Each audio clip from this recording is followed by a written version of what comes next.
संयुक्त किसान मोर्चा के बैनर तले दिल्ली के रामलीला मैदान में देश के अलग अलग जो किसान संगठन हैं वो पहुंच रहे हैं। रामलीला मैदान में हजारों की संख्या में किसान पहुंचे हुए हैं और किसानों की अपनी अलग अलग मांगे हैं। पिछली बार की बात करें तो इस तरीके से किसान आंदोलन हुआ था और सरकार को तीनों नए कृषि कानून को वापस लेना पड़ा था। किसानों की मांग है कि जो समिति बनाई गई है उसमें किसानों को भी सम्मिलित किया जाए। हालांकि सरकार ने किसानों को भी सम्मिलित करने का न्योता भेजा था।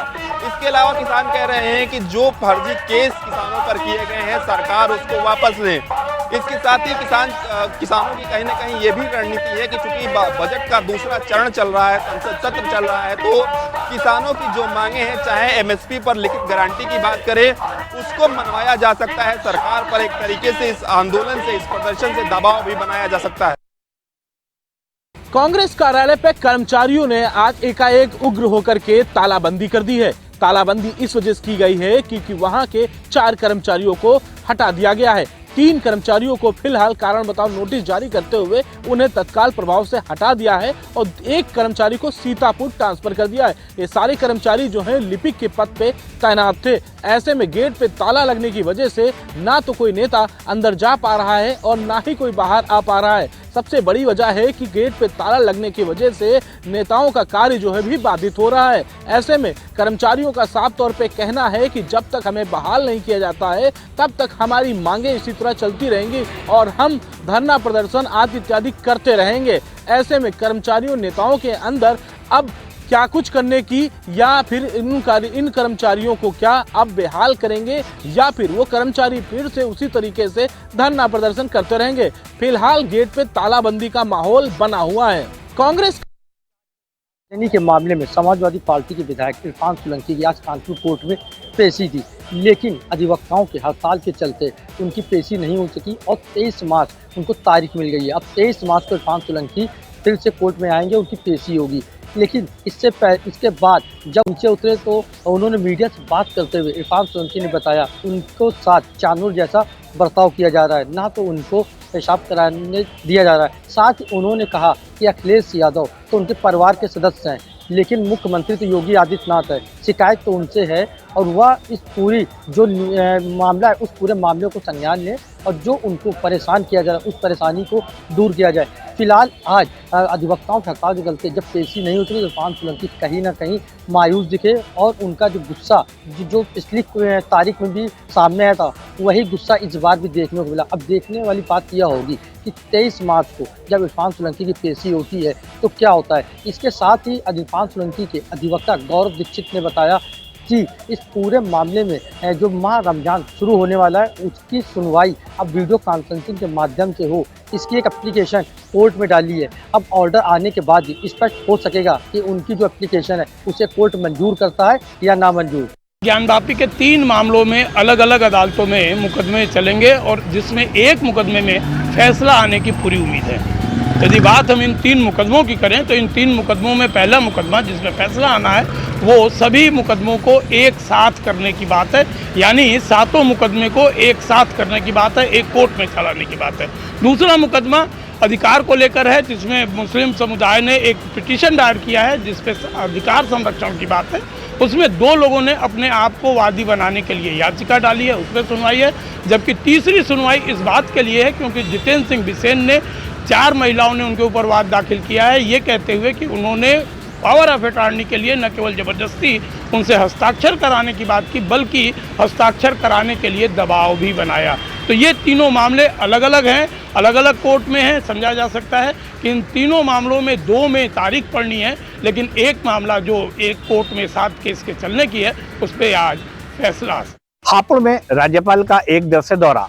सबसे पहले माननीय राज्यपाल आज मेरठ से कार द्वारा हापुड़ के जिला अस्पताल पहुंची, जहां एक स्पेशल केयर यूनिट का राज्यपाल ने उद्घाटन किया। उद्घाटन बताया जा रहा है कि ये बच्चों के लिए जो है ये यूनिट बनाई गई थी जिसका उद्घाटन किया। उसके बाद राज्यपाल थाना देहात पहुंची, वहां निरीक्षण किया। निरीक्षण करने के बाद बाबूगढ़ कैंट पहुंची जहां लंच किया गया। लंच के बाद राज्यपाल जो है हापुड़ के एसएससी कॉलेज पहुंचेंगी जहां 16 सोलर पैनल व बायोमेट्रिक का जो है उद्घाटन किया जाएगा। उसके बाद छात्रों से भी वार्ता की जाएगी। यहाँ के बाद टीबी रोगियों से भी जो है इनका संवाद होगा।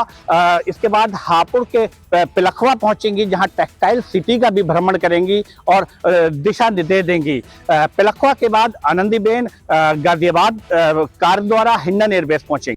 प्रयागराज में हुए उमेश पाल हत्याकांड में शामिल 5-5 लाख के इनामी गुड्डू मुस्लिम और साबिर का एक वीडियो सामने आया है, जहां पर माफिया अतीक अहमद के बेटे के साथ 2022 विधानसभा चुनाव में दोनों ही किस तरीके से जनसंपर्क कर अभियान चला रहे थे, उसमें गुड्डू मुस्लिम और साबिर शामिल थे। गुड्डू मुस्लिम की अगर हम बात करें तो गुड्डू मुस्लिम ने उमेश पाल हत्याकांड में जिस तरीके से बमबाजी करके दहशत फैलाई थी, जिसमें मौके पर ही उमेश पाल की मौत हो गई थी। साथ ही साथ उमेश पाल की सुरक्षा में तैनात 2 जवान गंभीर रूप से घायल हुए थे, उनकी इलाज के दौरान मौत हुई थी। हालांकि गुड्डू मुस्लिम और साबिर अभी भी फरार हैं। देखना होगा कि जब विधानसभा जनसंपर्क अभियान के दौरान का जो ये वीडियो है वो अब सोशल मीडिया पर तेजी के साथ वायरल हो रहा है, उसके बाद प्रयागराज पुलिस और यूपी एसटीएफ किस तरीके से कार्रवाई करती हुई नजर आएगी। राजधानी लखनऊ में लगातार कोरोना के केसेस फिर बढ़ते हुए दिखाई दे रहे हैं। हालांकि ये चिंता का विषय है, जिसको लेकर स्वास्थ्य विभाग पूरी तरीके से अलर्ट है। उत्तर प्रदेश स्वास्थ्य विभाग की तरफ से सभी अस्पतालों को निर्देश जारी किए गए हैं कि वो बेड्स की व्यवस्था करते रहें और ऐसे जो मरीज आ रहे हैं उनकी जांच भी प्राथमिकता के तौर पर की जाए, जांच की संख्या बढ़ाई जाए। हालांकि अगर हम राजधानी की बात करें तो पिछले करीब 1 सप्ताह में 12 एक्टिव केसेस निकलकर सामने आए हैं। 24 घंटे में भी 4 नए केस मिले हैं, जिसमें अलीगंज, सरोजनी नगर और साथ ही साथ आलमबाग जैसे इलाके शामिल हैं, जिसको लेकर स्वास्थ्य विभाग पूरी तरीके से सतर्क है कि उत्तर प्रदेश में कोरोना जिस तरीके से काबू में आया था और दोबारा बढ़ते हुए केसेस कहीं न कहीं चिंता बढ़ा रहे हैं। लोगों से भी अपील की गई है कि वो मास्क पहने और हर जरूरी सावधानी जो कि गाइडलाइन में है उसका पालन करें। पूरे देश में कोरोना जैसी भयावह बीमारी से सभी चिंतित थे, तो वहीं आज जिले में एक बार फिर से कोरोना मरीजों की संख्या में वृद्धि देखी गई है। अगर हम बात करें गौतम बुद्ध नगर जिले की, तो आज 24 घंटे के अंदर 7 नए मरीजों की पुष्टि हुई है। वहीं जिले के अंदर अब कोरोना मरीजों की एक्टिव संख्या जो है 28 है। हालांकि उनमें से 27 मरीजों का अपने घरों में ही इलाज चल रहा है। वहीं एक पेशेंट कोरोना का जो अस्पताल में भर्ती है। तो देखिए, दोबारा से एक बार कोरोना दस्तक देता हुआ नजर आ रहा है। वहीं जिला प्रशासन मुस्तैद है, अस्पतालों में पूरी तैयारियां कर ली गई है। वहीं जगह जगह देखिए चिपकाया जा रहा है, बैनर लगाए जा रहे हैं कि सभी लोग स्वस्थ रहें, अपना ध्यान रखें और मास्क लगाकर ही रखें। हालांकि देखिए, कोरोना से निजात पाने के लिए सबसे ज़्यादा जो जरूरी है वो यही है कि अपने हाथों को बार बार सैनिटाइज करें, 2 गज की दूरी हो, मास्क लगाकर रखें। देखिए, उससे जिला प्रशासन भी अलर्ट है। वहाँ पर अस्पतालों में बेडों की व्यवस्था की गई है, क्योंकि देखिए जब बीमारी आई थी बहुत ज़्यादा भयावह स्थिति देखने के लिए मिली थी। लेकिन देखिए, दोबारा से एक बार जो कोरोना है फिर से आम जनता की चिंता बढ़ाता हुआ नजर आ रहा है। तो सभी लोग अपना ध्यान रखें, स्वस्थ रहें, मास्क लगाकर रखें, जरूरी हो तभी अपने घरों से बाहर निकलें, क्योंकि देखिए हमें खुद ही इस चीज को समझना होगा, तभी हम कोरोना जैसी महामारी से निजात पा सकेंगे। उत्तर प्रदेश में मौसम ने करवट बदला है। राजधानी लखनऊ समेत प्रदेश के कई जिलों में झमाझम बारिश हुई। बारिश के चलते फसलों में भारी नुकसान हुआ। मुख्यमंत्री योगी आदित्यनाथ ने जिला अधिकारियों को निर्देशित किया है कि फसलों के नुकसान का आकलन करके आर्थिक सहायता प्रदान की जाए। साथ ही साथ आकाशीय बिजली गिरने से पूर्वांचल और बुंदेलखंड क्षेत्र में 3 लोगों की मौत हुई। मौत के बाद मुख्यमंत्री योगी आदित्यनाथ ने निर्देश दिया है कि मरने वाले के परिजनों को 4-4 लाख रुपए की आर्थिक सहायता दी जाए। साथ ही साथ जहां पर भी बारिश से भारी नुकसान हुआ है उसका आकलन करके शासन को रिपोर्ट भेजी जाए। इसके अलावा मुख्यमंत्री योगी आदित्यनाथ ने निर्देश दिया है कि जो जिलाधिकारी हैं वो बारिश के हालात पर नज़र बनाए रखे। वहीं अगर मौसम विभाग की माने तो अगले 25 मार्च तक मौसम में इसी तरह बदलाव होता रहेगा। मौसम विभाग ने कई जिलों में येलो अलर्ट और ऑरेंज अलर्ट भी जारी किया है। उत्तर प्रदेश में मौसम ने करवट बदला है। राजधानी लखनऊ समेत प्रदेश के कई जिलों में झमाझम बारिश हुई। बारिश के चलते फसलों में भारी नुकसान हुआ। मुख्यमंत्री योगी आदित्यनाथ ने जिला अधिकारियों को निर्देशित किया है कि फसलों के बिन मौसम बरसात ने किसानों के चेहरे पर साफ चिंताएं की लकीर खींच दी है। बिल्कुल आपको बता दें, जनपद आगरा का ये समतवा क्षेत्र है जहाँ पर आलू की पैदावार भारी मात्रा में की जाती है। अंतिम पड़ाव खुदाई का चल रहा था, जहां आलू की खुदाई अंतिम पड़ाव में थी, तो बिन मौसम बारिश से किसानों की जो आलू की खुदाई थी वह पूरी तरह बाधित हो गई है। और खेतों पर देखिए जो आधा आलू खुद चुका है, मैं आपको तस्वीरों के माध्यम से दिखाना चाहूंगा कि यहाँ खेतों पर कुछ आलू खुद चुका है और कुछ आलू ऐसे ही खुदाई पड़ी हुई है, चूंकि बारिश के चलते ये खुदाई पूरी तरह रुक चुकी है। मशीन है, तमाम चीजें हैं वो ये खेतों पर रखी हुई हैं। और देखिए, सबसे पहले मैं दिखाना चाहूंगा कि जिन लोगों के आलू की जो खुदाई होकर खेतों पर आलू रखे हुए थे, तो बारिश के चलते वह भी भीग गए। हालांकि तमाम जो किसान हैं उनके द्वारा तमाम तरह के प्रयत्न किए गए हैं कि उनको ढका जाए जिससे कि वो बारिश से ना भीगे, लेकिन फिर भी कहीं ना कहीं आलू की चिंताएं लोगों को साफ किसानों के चेहरे पर दिखाई दे रही है। चूंकि एक तो आलू का भाव पूरी तरह किसानों को नहीं मिल पा रहा है, जिसके बाद लगातार मौसम की मार है। कोल्ड स्टोरेजों पर भी लंबी लंबी लाइनें लगी हुई है, तो जिसके चलते किसान भी पूरी तरह परेशान दिखाई दे रहा है। बारिश से किसानों की फसल हुई बर्बाद। किसानों के माथे पर चिंता की लकीरें देखने को मिल रही हैं। खास तौर से मौसम ने भी किसानों के साथ अपनी बेरुखी दिखाई। जहां एक तरफ उमस और गर्मी से निजात मिली है, वहीं किसानों की फसल बर्बाद हो गई है। किसानों की फसलें बर्बाद होने के कारण कर्ज की भरपाई कैसे करेगा, यह कह पाना बड़ा मुश्किल है। यूपी के बुलंदशहर में बेमौसम बारिश ने पूरी तरीके से किसानों की फसल बर्बाद कर दी है। इन दिनों गेहूं की फसल पूरी पकवार पे है। आप तस्वीर देख सकते हैं कि ये गेहूं की फसल है, जहां बेमौसम बारिश ने, ओलावृष्टि ने किसानों की फसल बर्बाद कर दी है। तस्वीर बुलंदशहर के भिन्न भिन्न क्षेत्र से निकल कर आ रही हैं। मूसलाधार बारिश ने कहीं ना कहीं किसानों की पकी हुई फसल बर्बाद करके रख दी हैं। तस्वीर जनपद बुलंदशहर की है, जहां आप देख सकते हैं, आपकी टीवी विजन स्क्रीन पर आप जो ये तस्वीर देख रहे हैं, ये जनपद बुलंदशहर की हैं। बीबी नगर, खुर्जा, सिकंदराबाद, अनूपशहर, पहासू, शिकारपुर, बुगरासी, ऊंचा गांव, तमाम क्षेत्र से एक ऐसी तस्वीर निकल कर आई जहां कहीं ना कहीं किसानों की विभिन्न फसल बर्बाद होने से संकट देखने को मिल रहा है। वहीं किसानों ने अपनी फसल बर्बाद होते हुए देखा और सरकार से मुआवजे की मांग की है। अब देखना होगा कि जिस तरीके से मौसम विभाग ने 2 दिन और हाई अलर्ट घोषित करा है मौसम विभाग के चलते, कि तेज़ बारिश के साथ, आंधी के साथ ओलावृष्टि होगी और कहीं ना कहीं फसल और भी बर्बाद होने की कगार पर है। दिन से लगातार हो रही बरसात से किसान हुए परेशान। आपको बता दें कि मथुरा जनपद में पिछले 3 दिन से बूंदाबांदी और ओले गिर रहे हैं। ओले गिरने के साथ तेज हवाओं से गेहूं की जो फसल है वो पूरी तरह गिर चुकी है और जो गेहूं कट चुका है वो पानी में डूब चुकी है। आपको बता दें लगातार बूंदाबांदी के साथ ओलावृष्टि भी हो रही है और ओले के साथ तेज हवाएं चल रही हैं। तेज हवाएं चलने से गेहूं जो है वो गिर रहा है और जो गेहूं, आलू और सरसों की जो फसल है उसमें किसानों को बड़ा नुकसान देखने को मिल रहा है। लगातार मथुरा जनपद के किसान जो है जिलाधिकारी मथुरा से उत्तर प्रदेश सरकार से मुआवजे की मांग कर रहे हैं। आपको बता दें कि पिछले 3 दिन से अचानक से मौसम ने करवट ली। मौसम के करवट लेने के चलते जो है किसानों को बड़ी मात्रा में नुकसान हुआ है। आपको बता दें कि सरसों की फसल जो खेत में खड़ी है और जो कट चुकी है, जो खेती में है, तो बूंदों से उसकी जो फलियां हैं वो टूट कर बिखर जाती हैं, जिससे कि जो दाना है वो खेत में ही गिर जाता है। उसी तरह गेहूं की जो फसल है जो कट चुकी है, उसके ऊपर अगर बूंद गिरती हैं या बरसात आती है, पानी आता है या ओला आता है, उससे जो उसकी बाल हैं वो झड़ जाती हैं और गेहूं का दाना खेत में ही बिखर जाता है। इसी के चलते बड़ी तादाद में किसानों को नुकसान हो रहा है। किसान मथुरा जनपद में लगातार ओलावृष्टि और बरसात से परेशान हैं। जिले के सरीला विकासखंड के जमोड़ी और कुपरा गांव में भारी बारिश के साथ ओलावृष्टि ने फसलों पर जमकर कहर बरपाया है। किसानों की फसलों का ओलावृष्टि से भारी नुकसान हुआ है, जिसको लेकर के जिला प्रशासन द्वारा क्षेत्र पर निरीक्षण भी कराया जा रहा है, जिसमें 50% से अधिक किसानों का नुकसान हुआ है। दैवीय आपदा में 33% से अधिक नुकसान होने पर मुआवजा दिया जाता है। ओलावृष्टि से हुए नुकसान में लगभग 1000 किसान प्रभावित हुए हैं। जिला प्रशासन द्वारा ओलावृष्टि से हुए नुकसान की भरपाई को लेकर मुआवजा दिए जाने के निर्देश भी दिए जा चुके हैं। कर्मियों में उस वक्त हड़कंप मच गया जब एक अभियुक्त पुलिस की बाइक से कूदकर भाग निकला। हालांकि पुलिस ने कड़ी मशक्कत के बाद अभियुक्त को दबोच लिया। दरअसल पूरा मामला बाराबंकी कोतवाली नगर क्षेत्र के गदिया पुलिस चौकी का है, जहां से पुलिसकर्मी एक अभियुक्त का मेडिकल करवाने के लिए जिला अस्पताल लेकर पहुंचे।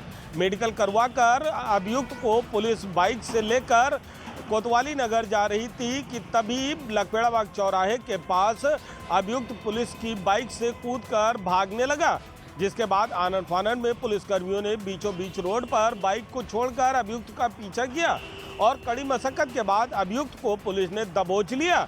इस दौरान एक पुलिसकर्मी के हाथ में भी चोटें आ गई। आनन फानन में जैसे ही अभियुक्त के भागने की सूचना अन्य पुलिसकर्मियों को लगी, मौके पर बड़ी संख्या में पुलिसकर्मी भी पहुंच गए। हालांकि कड़ी मशक्कत के बाद अभियुक्त को पुलिस ने दबोच लिया और कोतवाली नगर लेकर आई, जहां पर आगे की कार्रवाई शुरू कर दी गई है। प्रसिद्ध होटल उत्सव होटल में मौजूद है, जहां पर बिना परमिशन के, आबकारी के बिना परमिशन के यहाँ पर किस तरह से यहाँ खाना परोसा गया है और बाल बालाओं के साथ यहाँ पर अर्धनग्न डांस किया गया है। ऐसे में बड़ा सवाल उठता है कि जहाँ पर बगल में पुलिस अधीक्षक का आवास है, पुलिस कार्यालय है, उसके ठीक बगल में इतने बड़े पैमाने पर किस तरह से यहाँ पर बिना परमिशन के अवैध मलखाना चलाया गया था, बाल बालाओं के साथ यहाँ डांस किया गया था। ये बड़ा सवाल उठता है कि चंद कदम की दूरी पे यहाँ पर पुलिस कप्तान का मकान है, पुलिस ऑफिस है, ऐसे में बिना परमिशन के किस तरह से यहाँ पर अवैध मलखाना चलाया जा रहा था किसी सीमेंट कंपनी के द्वारा। ऐसे में बड़ा सवाल उठता है कि अब देखना होगा कि यहाँ पर पुलिस ने छापेमारी किया है, सभी लोगों से पूछताछ कर रही है कि बिना किसके परमिशन से यह अवैध मलखाना यहाँ चलाया गया है और बाल बालाएँ किसके परमिशन से आई हैं। महुआ में हिट एंड रन का मामला सामने आया है, जहां एक कार सवार युवक ने 4 लोगों को रौंद दिया है। मामला कोतवाली क्षेत्र के जिला अस्पताल का है, जहां 4 युवक सड़क किनारे खड़े थे, वहीं एक कार सवार तेजी के साथ, जिसकी स्पीड 120 रही होगी, तेजी से आया और 4 लोगों को रौंद दिया। वहीं पूरी घटना सीसीटीवी में कैद हो गई है। जो घायल युवक हैं उनका इलाज जिला अस्पताल में चल रहा है। घटना की पूरी जानकारी होते ही पुलिस अधीक्षक महोबा DM हॉस्पिटल पहुंचे, जहां घायल युवकों का जो है इलाज चल रहा है, उनका हालचाल जाना। वहीं एक युवक पेशे से लेखपाल है, जिनकी हालत अभी गंभीर बनी हुई है। हालांकि जो युवक हैं जिनके द्वारा ये घटना को अंजाम दिया गया है, मौके से फरार हो गए हैं। पुलिस कार के नंबर से उस पूरी घटना को ट्रेस आउट करने का प्रयास कर रही है। वहीं अभी तक पुलिस को कोई तहरीर प्राप्त नहीं हुई है। पुलिस का ये कहना है कि तहरीर मिलते ही मुकदमा दर्ज किया जाएगा। चंबल के नगर पालिका परिसर में है। आपको बता दें 19 दिन धरने के लगातार यहाँ पर नगर पालिका के भ्रष्टाचार के खिलाफ, उनके अधीनस्थ अधिकारियों के खिलाफ ये लोग लगातार 19 दिन से रात दिन यहाँ पर धरने पर बैठे हैं। मैं वो तस्वीर दिखाना चाहूंगा कि जिस तरह से आप देख रहे हैं कि यहाँ पर इन्होंने नगर पालिका परिषद संबल में जनहित में भ्रष्टाचार के खिलाफ शांतिपूर्वक अनिश्चितकालीन धरना प्रदर्शन शुरू किया है। ये वो लोग हैं जो कि जनता के हक के लिए और आम पब्लिक के हक के लिए, जो सरकार का पैसा है जिसमें डाका डाला है, जिसको डकार गए हैं, उनके खिलाफ ये लोग धरने पर बैठे हैं। लेकिन सीधी तौर पर 19 दिन रात दिन इनको यहाँ पर बैठे हुए धरने पर हो गए, लेकिन अभी तक यहाँ का कोई आला अधिकारी, यहाँ का कोई भी प्रशासनिक अधिकारी इनसे मिलने की जरूरत नहीं की है। क्या ऐसा लगता है कि संबल का जो प्रशासनिक तबका है वो भी इन लोगों के जो हक की बात नहीं कर रहा, और हो सकता है भ्रष्टाचार में वो भी लोग। तो फिलहाल जिस तरह से इन्होंने धरना प्रदर्शन पर बैठे हैं, उसके साथ इन्होंने पूरी तैयारी की है। क्योंकि मैं बता दूं कि जिसके खिलाफ धरना है उसका नाम चंचल बताया जा रहा है, और यहाँ के एक अधिकारी हैं, उनके खिलाफ धरना है, वो दलित समाज से रखता है। इनको ये डर है कि कहीं ऐसा ना हो कि वो हम पर ऐसी एक्ट या किसी तरह से और आरोप लगा दे। लेकिन इस तरह का जो अनोखा धरना है, वो अनोखा धरना आप देख रहे हैं कि अनोखे धरने के अंतर्गत यहाँ पर इन्होंने CCTV कैमरे, ये दिखाऊंगा, देखो खासकर ये CCTV कैमरे देख रहे हैं, ये जिस तरह से पूरी प्लानिंग के हिसाब से ये लोग धरने पर है, ताकि हमारी बात और उनकी बात दोनों में यहाँ पर तीसरी आंख देखती रहे। तीसरी आंख का मतलब है कि कोई हम पर आरोप ना लगाए कि हमने इस धरने को गलत तरीके से किया है, उकसाया है। लोग ऐसा नहीं है, शांतिपूर्वक से ये धरना कर रहे हैं और ये धरने पर लोग बैठे हैं।